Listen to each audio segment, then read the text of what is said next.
naman po through the years because yung mga first 3 years ko pong nagpapastor, dahil kabataan natin, masyado po tayong aggressive, no? Na minsan, pag di makasabay, iwanan na natin. Ganoon na pong pananaw po noon.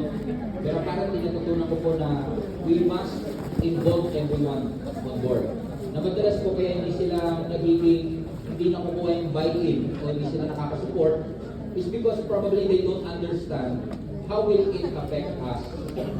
No? But if you will explain it to them in a way na makikita po nila na sila po ay magiging parte at parte po ng pasubago na yun, nakikita ko po na mas nagiging hanggang po nila.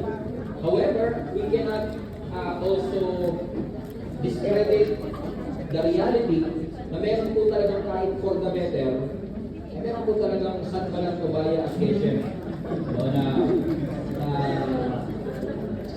hahadlang doon po sa instruction o vision ng ating Panginoon. So, katulad po ni Nehemiah, focus lang naman po siya, and I guess if I remember correctly, that was Nehemiah chapter 6, kung saan iniimbitahan siya ni Tobias na i-explain yung chismis patungkol sa kanya because inaakusahan nila si Nehemiah na kaya niya nire-rebuild yung wall of Jerusalem is because he wanted to be a king. Sabi niya, di ka punta ka rin sa no at explain mo sa amin kung tama ba itong chismis na ito. And kapag pinag-aralan niyo ito yung geography ng Asian map, that yung place of Ono is actually 40 kilometers away from Jerusalem. So ang gusto mangyari ni Sanbalat, Tobaya at Geshem, tanggalin siya sa pinapagawa ng Panginoon at i-distract siya into explaining something na hindi niya naman ginawa. Kaya sinabi niya, I'm doing a great work so I cannot come.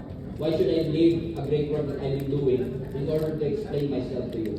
So siguro suggestion ko rin po, talagang hindi maiiwasan na yung mga Sanbalat, Tobaya at Geshem. Hindi naman po porket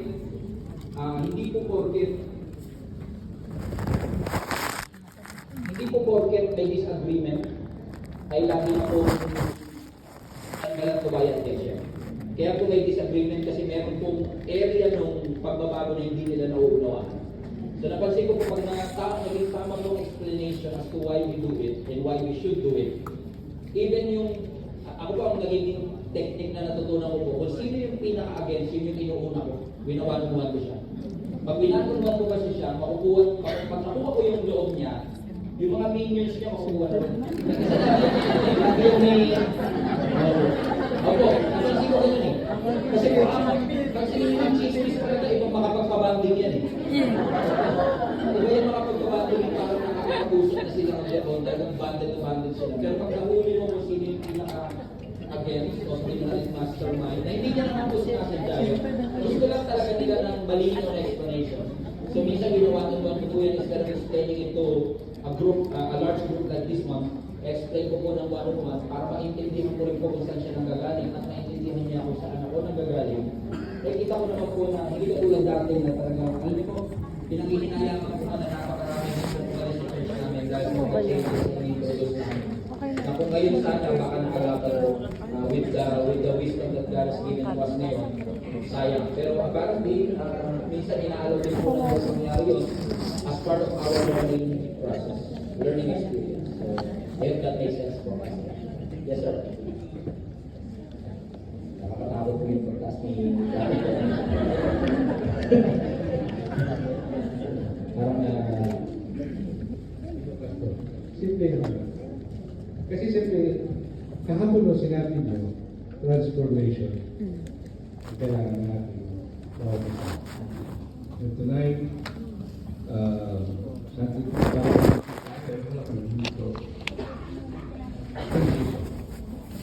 remember, yung buto na sinabi niyo, pag binuo natin, ito is called it never it was a Gusto mo daw tubig? so, the church group Tubig na? Gusto mo ba? Sige. Thank you so much.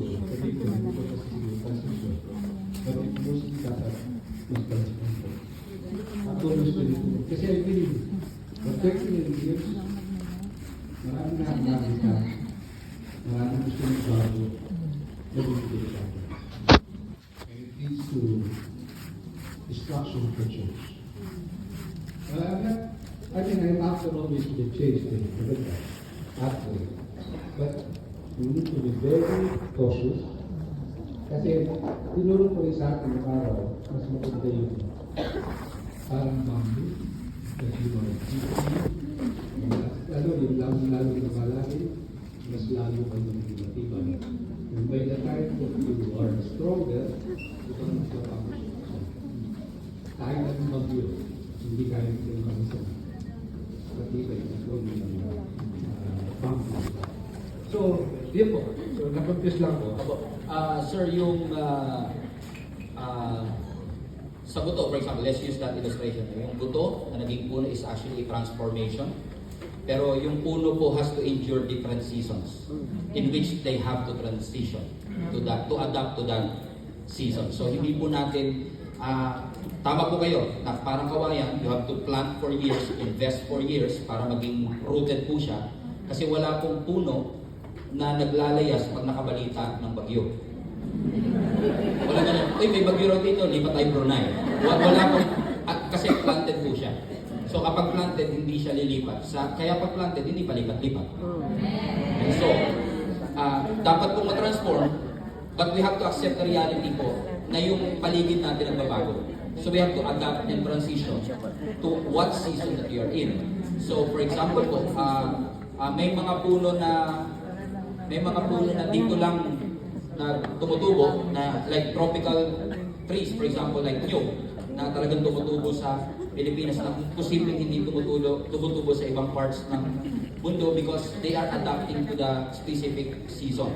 So hindi po yung transformation from seed to tree is necessary, but at the same time adapting to each and every season na nasa paligid po natin, we have also to transition. As I said po kanina, Tay, yung mission hindi nagbabago. Kahit saan ka pumuntang bansa, pare-pareho mission natin. Yes. And that is to advance the kingdom of God. But methods in different countries needs to change. Iba po ang style nyo rito, iba rin po ang style namin sa Pilipinas. Hindi ko po ini-endorse at hindi ko po pino-force na kailangan para maging acceptable ang church dito ay kailangan pareho po tayo ng ways of running or administering the church. But on the other hand, pagdating po sa transformation ng ugali, transformation, like say for example, iba-iba man po tayo ng hairstyle, iba-iba man tayo ng fashion style, pero pagdating sa lifestyle, doon tayo dapat iisa. So, matransform tayo doon, but we have to adapt po sa season na that we are in. I hope that makes sense po. Yes, sir. Magandang gabi po. Dahil po tayo ay nasa transition na banggit ninyo kanina sir na meron kayong 400 na members church in Pakistan by online. Yes, sir. In our church we have online members also. Yes. And we are broadcasting the worship online. But I noticed that those who are online members are not submitting their tithes and offerings. How can we able to make sure that they are giving their tithes and offering in the church even though they are far away from the local church, from the congregation? How can we do that to synchronize the financial responsibility of everyone? I hope you don't, huwag niyo po masamayin yung initial na pag-response ko po sa tanong. But I believe po that generosity should be a fruit, not the root. So giving is a fruit, not the root. For example po sa amin tayo, when I say, hindi lang po sa Pakistan, but because ang church po namin now, and I'm saying this just to prove a point, not to say anything, no? We have 2,800 members po attending our in-person attendance, and approximately 12,000 to 15,000 are joining online every Sunday. So it's a huge, mas malaki pa po yung nasa online compared to the in-person. But, pag tinignan niyo po yung aming giving records, 40% of our giving came from the outside, not from the inside. Because 2,800 lang siya, and you have tens of thousands online. So, paano po natin na-transition na itong mga nanonood lang, nagiging giver. Kasi po, naniniwala ako that giving is the ultimate expression of commitment. Para masabi mo talagang committed siya sa isang bahay, they have to respond and they have to give. So paano po natin gagawin yon? By not forcing them to give, but instead allowing them to give the opportunity to give. First question tayo is, yung inyo bang online giving platform ay na alam nila how they can support and give? Kasi po, they cannot give personally, they cannot give cash. Most probably, online giving po yun. So, ang online bank account ba is flash on the screen, for example. For example po sa amin, again, iba po siguro konteksto nyo rito, but sa Pilipinas po ganito ginagawa namin. So when we do our giving, not necessarily kailangan mag-exhort, basta kasi usually naman alam naman po nila yan, is pina-flash talaga namin sa screen. Ito yung mga different ways that you can give. You can give through website, you can give through GCash, you can give through bank accounts. And naka-flash lang po yung QR code, and then doon po sila nakakapagbigay ng kanilang mga tithes and offering. But, kaya din po kasi sila nakakapagbigay is because you cannot expect a member to give if they are not discipled to give. We should disciple them first. Kailangan maintindihan po nila that giving is not something that they should do to be blessed, but giving is something that they do because they want to respond that God is the first giver, that we give because God first gave His life for each and every one of us. So, if the member po, I guess, is discipled correctly into generosity and giving, they should and they would automatically po, support the ministry of the church. Hindi ko po alam, pero ako po sa Kamanaba, sa lahat po nung nanonood ng aming Sunday worship experience, without fail, pagka may giving po, lagi namin binabanggit, no one is forced to give, no one is manipulated to give. But if you have been impacted by this ministry and you want to support the ministry of Jesus here in this church and you see that this church is a good soil, we encourage you to support and to give. And by the grace of God po, maganda din po kasi siguro puro leaders naman po ito. Siyempre hindi naman tayo after sa pera-pera. Hindi po ganun yung motivation natin. But we have to understand na ang sasakyan, kahit gano'ng kaganda, kahit bagong car wash, kung walang gasolina, hindi siya tatakbo. So we need fuel. We need fuel to expand the kingdom of God. So kailangan na po ma-explain sa kanila that tingin ko po kailangan, ako personally, ito po aking personal na diskarte is I don't want them to feel that I'm begging them. I don't want them to feel that I'm forcing them. Kasi in the first place, the Bible says, give cheerfully. So if I manipulated them to give, in the first place, they manipulated na kagad sila to respond to it. So wala na yung cheerful giving. Napansin ko pong mas effective siya kesa yung parang pakiramdam nila nanlilimos po ako sa kanila. Kasi napansin ko rin naman po na if hindi magbibigay si Ronald, gagamit si Lord ng ibang tao to support the ministry. Kasi kung concerned po tayo sa ministry, mas concerned ang Panginoon sa kanya. I mean, of course, hindi nagiging concern ng Lord. No? Pero ibig sabihin, kung mahal natin ang ministry, mahal din ng Panginoon, mas mahal ng Lord ang kanyang ministry.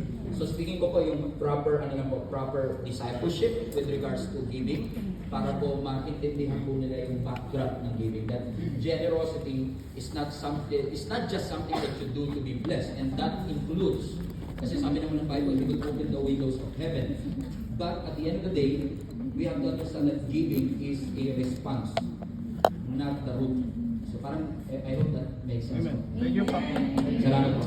We will go down to the last question po because it's 9, almost 9 na po. Sige ma'am. Ayun pa ba? Hey, hello po, Pastor. Yes sir. Ang question is, what is your parameter? Like for example, si Peter kasi nag-open siya sa ministry or fisherman into fishing of men. Unlike po si Paul, though he's a servant, he's also a self-maker. So kami po bilang mga RFW, how are you going to gauge? Saan po ba kaming line of level, hindi lang mga servant? Kung magpo-fulfill na ba kami as Peter, or we could be like Paul, serving while working? Thank you po, Pastor. Well, pag wala po kayong trabaho, mapipilit lang po kayo umuwi. So I guess, OFW, sabi ko nga po kagabi, is you are not just an overseas Filipino worker, but overseas Filipino witness. So you are a witness of the Lord here in Qatar. And without a secular job, of course you cannot stay here. That's the reality that we have to embrace. Katulad ni Apostle Paul, he's trying to do tent making to support the ministry. However, may mga nagpa-fundraise din naman to support his travel and his journey. So at least po sa akin, naging ganun din naman po ako, naging parang Apostle Paul din po ako at first. But as the church grew larger and larger, napansin ko po that I need to dedicate more time for the ministry.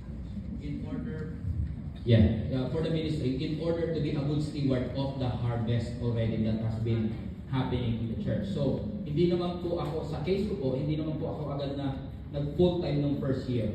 Pero dahil sa tingin ko parang kaya ko naman siya pang pagsabayin. That we have 80 members yata, if I'm not mistaken, we started with 90 members when I started. So, kahit sa 90 na yon, I think I can still manage to pastor the church.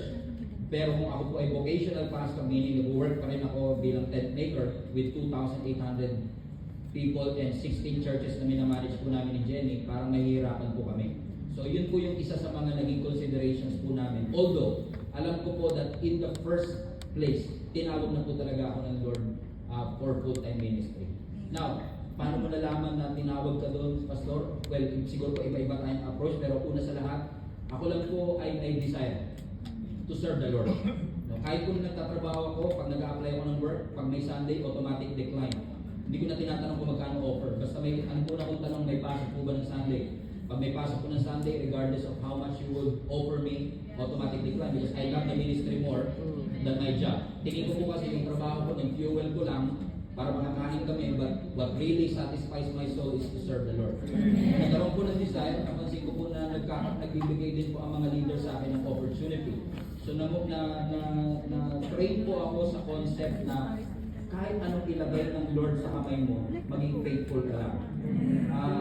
Bago po ako nakatungtong ng stage, nagmumap po ako ng sahig, nag-aayos po ako ng upuan, nagka-cutouts po ako ng mga print materials namin, naging art department din po ako, naging dancer din po ako. Huwag niyo po ako pasangkurin. Pero kung ano po ang i-assign sa akin ng aking leader, ginagawa ko lang po yun. And then apparently, kapag faithful ka, nilalagay ka ng Lord sa iba't ibang mga sphere of influences. And then hanggang sa naging pastor na po ako ng simbahan. So may opportunity, ginab ko lang po yung opportunity. So may desire, ginab ko po yung opportunity. And then kusa na po kung dinala ng Panginoon as to where I am today. So hanggang ngayon ba, nakikita ko po ang sarili ko na ako ay mamamatay na sa pagiging pastor ng aming simbahan. Sa experience ko, parang hindi po ganun ang mangyayari. Pero si Lord po ang masusunod. Kasi siya naman po ang boss natin. So saan man po ako dali ng Lord? Mananatili po ba ako sa Pilipinas? Dadalhin ba ako ng Lord sa ibang bansa? Hindi ko na po alam yun. Basta alam ko lang, pag may binigay po ang Lord na opportunity, igagrab ko lang po yung opportunity na yun para sa kanyang kalwalatian. Sige, nakataas ka rin po.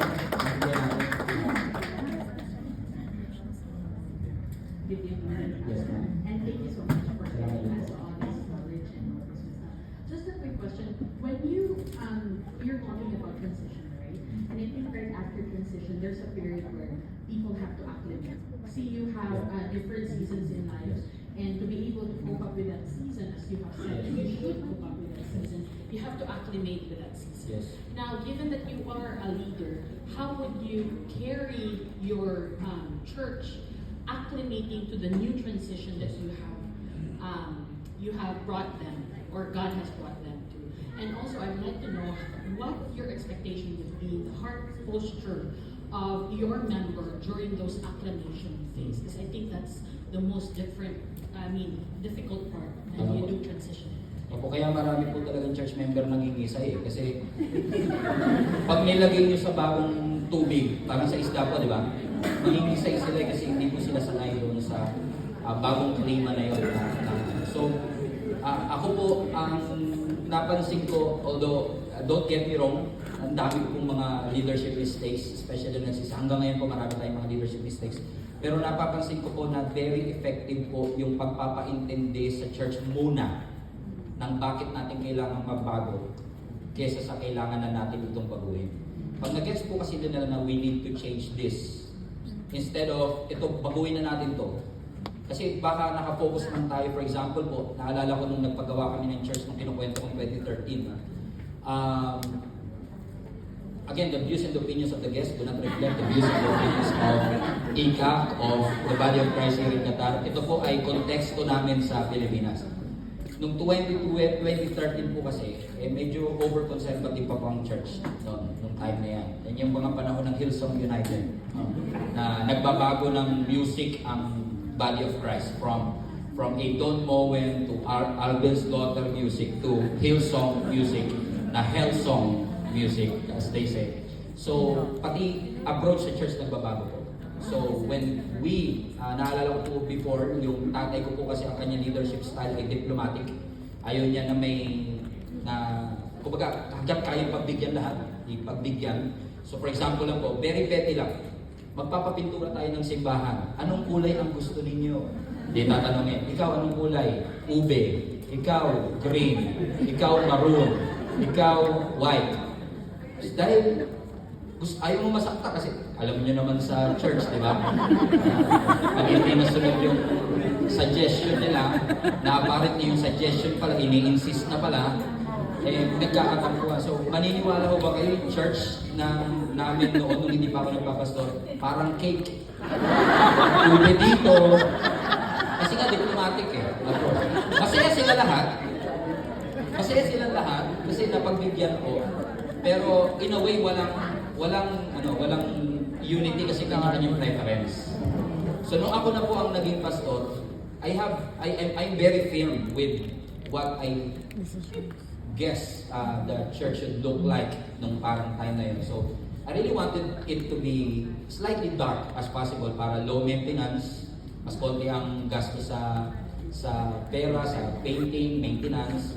So dahil may elders, nagpaalam ako sa elders na okay po ba sa inyo kung iba-block natin ang ceiling para kung may mga wire tayo dadaan dahil kakulay niya yung black, hindi masyadong makalatignan.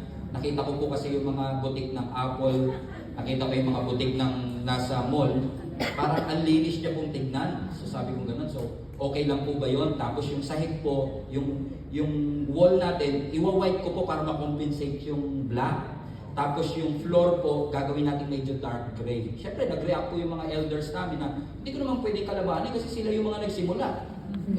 Ako yung bago, tapos sasabihin ko so parang hindi sila acclimated dun sa bagong response and approach. So, dahil hindi po sila nag-agree, I have to find a compromise.